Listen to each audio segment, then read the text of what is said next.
আসসালামু আলাইকুম রহমতুল্লাহ। শবে বরাতের নামাজের নিয়ত কিভাবে করবেন? অনেকে আমাকে ফোন করে প্রশ্ন করেন যে হুজুর, শবে বরাতের নামাজ কিভাবে পড়ব, নিয়ত কিভাবে করব। হুজুর, নিয়তটা একটু যদি বলে দিতেন। শবে বরাতের নির্দিষ্ট কোনো নিয়ত করা লাগবে না যে আমি শবে বরাতের 2 রাকাত নামাজ আদায় করতেছি, কারণ শবে বরাত উপলক্ষে কোনো নামাজ নেই, শবে বরাতের কোনো নামাজ নেই। এমনি আপনি প্রতিদিন আপনি যখন নফল নামাজ পড়েন, ঠিক তদ্রূপভাবে শবে বরাতের রাত্রিতেও আপনি নফল নামাজ হিসাবে 2 রাকাত নামাজ পড়বেন। নিয়ত বলতে কি, আমরা যখন উজু করি বা ঘরের থেকে বের হই মসজিদে ইবাদত করার জন্য আমরা যাই, তখন আমাদের নিয়ত হয়ে যায়। প্রত্যেকটা নামাজের, প্রত্যেকটা আমলের আপনি যখন ইচ্ছা পোষণ করেন, ঘরের থেকে হোক, আপনি রাস্তার থেকে হোক, অথবা অজুখানায় গিয়া বা যে কোনো জায়গায় আপনি যখন ইচ্ছা পোষণ করেন যে আমি এখন ফজরের নামাজ পড়ব, জোহরের নামাজ পড়ব, অথবা নফল নামাজ পড়ব, তখন নিয়ত হয়ে যায়। আপনি শবে বরাতের রাত্রিতে আপনি মসজিদে গমন করেছেন এই নিয়তে যে আমি আজকে অনেক ইবাদত করব, অনেক নফল নামাজ পড়ব, এখানেই আপনার নিয়ত হয়েছে। অথবা উজু করার সময় আপনি চিন্তা করেছেন আজকে অনেক নামাজ পড়ব, বা আপনি ইচ্ছা পোষণ করেছেন আমি নামাজ পড়ব, ইবাদত করব, তখনই আপনার নিয়ত হয়েছে। আপনার পার্সোনালভাবে নিয়ত করা জরুরি নয়। হ্যাঁ, আপনি যখন নিয়ত করবেন তখন আপনি এই নিয়ত করতে পারেন যে আজকে আমি 2 রাকাত নফল নামাজ আদায় করতেছি।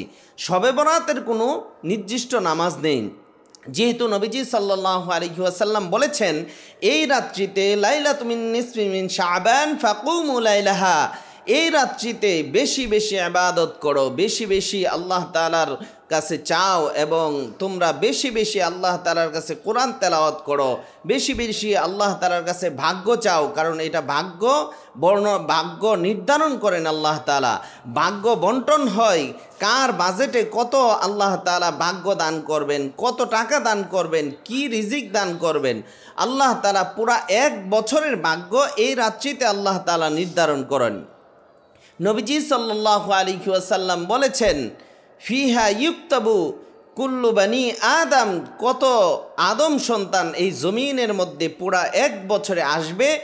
এই বনি আদম কে কে আসবে, কোন মানুষটা জন্মগ্রহণ করবে, এই রাত্রিতেই আল্লাহ তাআলা বাজেট নির্ধারণ করেন। এবং অকুল্লু বানি আদম হালিকিন, এবং এই রাত্রিতে পুরা 1 বছর ফি হাদিহিস সানা, পুরা 1 বছর কি হবে, কি খাবে, মানুষ কোথায় যাবে, এবং কে মৃত্যুবরণ করবে, হালিকিন কে মৃত্যুবরণ করবে, সামনের বছর কে মৃত্যুবরণ করবে, দুনিয়া থেকে চলে যাবে, আল্লাহ তাআলা এই রাত্রিতেই বাজেট করেন। তাহলে জন্ম মৃত্যু এই 2টা জিনিস এই রাত্রিতে বাজেট হয়। আরেকটা জিনিস বাজেট হয়, আল্লাহ তাআলা এই রাত্রিতে ওয়াফিহা তুরজাকু, আল্লাহ তাআলা রিজিক বন্টন করেন।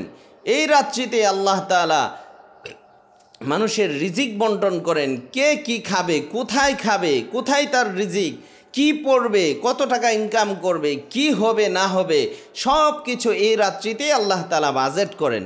যেহেতু আল্লাহ তাআলা পুরো 1 বছরের বাজেট আল্লাহ তাআলা করেন, তাহলে আসুন আমরা খুব বেশি ইবাদত করব। আল্লাহ তাআলার কাছে কিভাবে ইবাদত করব?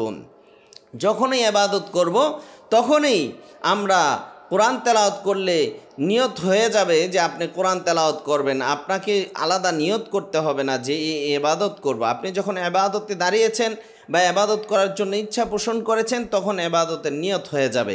আলাদাভাবে আপনি শবে বরাতের নিয়ত করতে হবে এমনটা নয়। আপনি যখন 2 রাকাত নামাজ পড়ার জন্য দাঁড়াবেন তখন এভাবে নিয়ত করবেন, আমি আজকে নফল নামাজ আদায় করতেছি।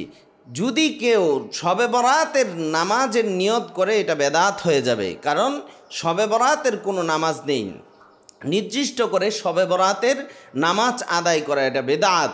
অতএব আপনি নফল নামাজ হিসাবে আপনি যত রাকাত পড়তে পারেন, 2 রাকাত, 4 রাকাত, 12 রাকাত, 100 রাকাত, 200 রাকাত নামাজ পড়েন, কোনো অসুবিধা নেই। কারণ নবীজি সাল্লাল্লাহু আলাইহি ওয়াসাল্লাম বলেছেন কাল কিয়ামতের ময়দানে যখন তার ফরজের ঘাটতি হবে, ফরজ কমতি হবে, আল্লাহ তাআলা ফেরেশতাদেরকে বলবেন, ও ফেরেশতারা দেখো আমার এই বান্দার আমল নামায় নফল ইবাদত আছে কিনা। তখন নফল নামাজের মাধ্যমে, নফল ইবাদতের মাধ্যমে, নফল দান সৎকার মাধ্যমে বিভিন্ন নফল নামাজের মাধ্যমে আল্লাহ তাআলা আপনার ফরজের ঘাটতিটা পুরা করে দিবেন। তাহলে বেশি বেশি নফল নামাজ আদায় করা এবং এই রাত্রিতে বেশি বেশি কোরআন তেলাওয়াত করা। এই রাত্রিতে আপনি কি দোয়া করবেন? নবীজি সাল্লাল্লাহু আলাইহি ওয়াসাল্লাম বলেছেন যে আমি আল্লাহ তাআলার কাছে যত বেশি চাইব, এই রাত্রিতে আমার ভাগ্য নির্ধারণ হবে, আল্লাহ তাআলা ভাগ্যটা তত ভালো করে দিবেন। তো এই জন্য দোয়ার মাধ্যমে আল্লাহ তাআলা মানুষের ভাগ্য পরিবর্তন করে দেন। কারণ ভাগ্য হচ্ছে দুই প্রকার। এক প্রকার ভাগ্য হচ্ছে নির্ধারিত, এই ভাগ্য কখনোই পরিবর্তন হবে না। এই ভাগ্যকে বলা হয় তকদিরে মুবাররাম। এটা নিশ্চিতভাবে আল্লাহ তাআলা অপরিবর্তিত ভাগ্য হিসাবে লিপিবদ্ধ করেছেন। আরেকটি ভাগ্য হচ্ছে ভাগ্য তকদিরে মুআল্লাক, যেটা লটকানো থাকে।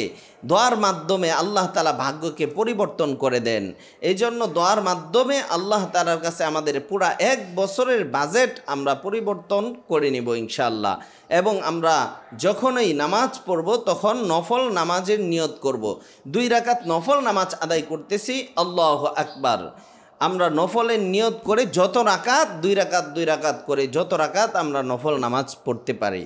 তো এই জন্য এই রাত্রিতে, বরকতপূর্ণ রাত্রিতে, যেহেতু আল্লাহ তাআলা পুরা 1 বছরের বাজেট এই রাত্রিতে আল্লাহ তাআলা আমাদেরকে দান করবেন, এই জন্য আসুন আমরা সকলেই খুব বেশি আল্লাহ তাআলার কাছে ইবাদত করে, কোরআন তেলাওয়াত করে, জিকির আজকার করে, আল্লাহ তাআলার কাছে দোয়া করে, নামাজ আদায় করে আমাদের ভাগ্যকে পরিবর্তন করি, আমাদের ভাগ্যকে ভালো এবং সুন্দর একটা ভাগ্য আমরা পুরা 1 বছরের বাজেট নিয়ে আসি।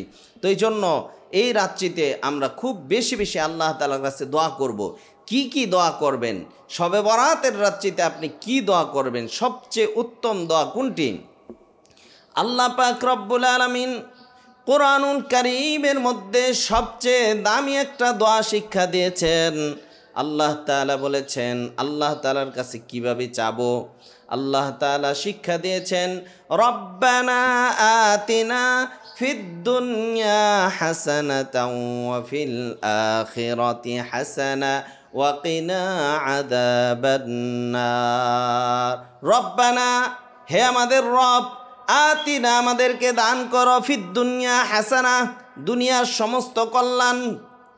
তাহলে দুনিয়ার কল্যাণ আল্লাহ চাইতে বলেছেন, ওয়াফিল আখিরাতি হাসানা, আখিরাতের কল্যাণ। এই জন্য 2টা জিনিস এখানে লক্ষণীয় বিষয়। আল্লাহ তাআলা বলেছেন, ও বান্দা আমার কাছে চাও, দুনিয়ার কল্যাণ চাও, অকল্যাণ থেকে হেফাজত চাও।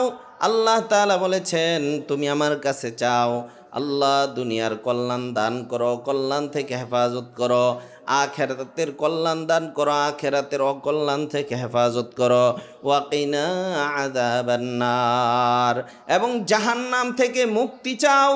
কারণ জাহান্নাম থেকে যে মুক্তি পাইল, আল্লাহ তাআলা বলেন ওই ব্যক্তিটাই সফল। আপনি যত কিছু করেন, যা কিছু করেন, আপনি সফল হইতে পারবেন না। আপনি দুনিয়ার দিক দিয়ে যত ক্ষমতার মালিক হন, সফল নয়। যত সফল ব্যবসায়ী হন, সফল হইতে পারবেন না। আপনি যত চাকরিজীবী হন, যত বড় চাকরিওয়ালা হন, আপনি সফল নয়। আল্লাহ তাআলা কুরআনুল কারীমের অন্য আয়াতের মধ্যে আল্লাহ তাআলা বলেন সফল ব্যক্তি ওই ব্যক্তি যে জাহান্নাম থেকে মুক্তি পায় জান্নাতের মালিক হয়ে গেল। আল্লাহ তাআলা কুরআনুল কারীমের মধ্যে বলেন, فَمَنْ زُحْزِحَ عَنِ النَّارِ وَأُدْخِلَ الْجَنَّةَ فَقَدْ فَازَ। আল্লাহ বলেন ওই ব্যক্তি সফল যে জাহান্নামের আগুন থেকে বেঁচে গেল, জান্নাতি হয়ে গেল, ওই ব্যক্তি চিরস্থায়ী সফল হয়ে গেল। এই জন্য আল্লাহ তাআলার কাছে সফল হইতে হইলে অবশ্যই 1 নাম্বার দোয়া আল্লাহ তাআলা কুরআনুল কারীমে শিক্ষা দিয়েছেন, রব্বানা আতিনা ফিদ দুনিয়া হাসানা। আল্লাহ তাআলার কাছে দুনিয়া ও আখিরাতের কল্যাণ চাওয়ার জন্য আল্লাহ তাআলা বলেছেন সবচেয়ে দামি দোয়া, কোরআনের সবচেয়ে দামি দোয়া হচ্ছে এটা, যে আল্লাহ তুমি আমাকে দুনিয়া ও আখিরাতের কল্যাণ দান করো, পরকালের নাজাতের ফয়সালা করে দাও। এই দোয়াটা করব। আরেকটি দোয়া করব, আল্লাহুম্মা ইন্নাকা আফুন তুহিব্বুল আফওয়া ফাফু আন্নি। আল্লাহ তাআলার কাছে বলবো, আল্লাহ তুমি তো ক্ষমাশীল, আমাকে ক্ষমা করে দাও। সবচেয়ে দামি দোয়া। আল্লাহ তাআলা অবশ্যই ক্ষমাশীল, এবং আল্লাহ যদি আমাদেরকে ক্ষমা করে দেন আমরা সফল কাম হয়ে যাব। এই জন্য জান্নাত আল্লাহর কাছে চাইতে হবে, জাহান্নাম থেকে মুক্তি চাইতে হবে।